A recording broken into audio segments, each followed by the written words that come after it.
Buti lang talaga na nandiyan si Mark para sagapin si Ronron.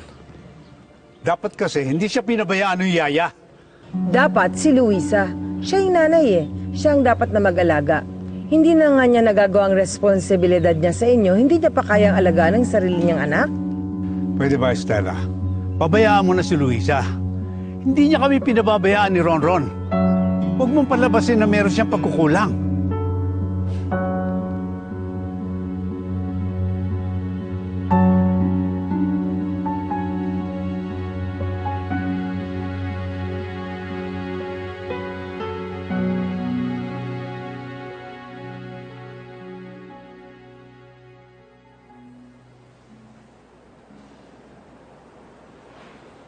Fred?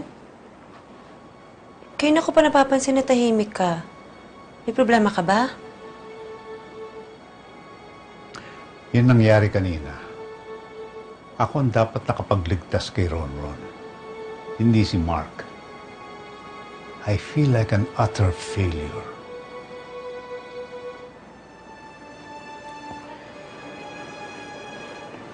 Fred, bakit mo naman iniisip yun?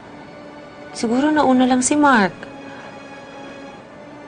Because he's younger and stronger.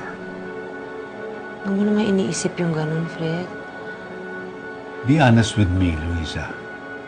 If you had a choice, mas gugustuhin mo makapag-asawa ng mas bata, ano? Alam mo, kung di ka dumating sa buhay namin, hindi ko naman kailangan ng ibang tao sa buhay ko eh.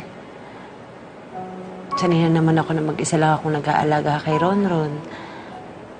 Kaya ko rin na maalagaan yung sarili ko. Kung ano man yung ginawa ni Mark kanina, hindi din matutumbasan lahat ng ginawa mo para sa amin ng anak ko. Utang ng anak ko sa'yo yung buhay niya.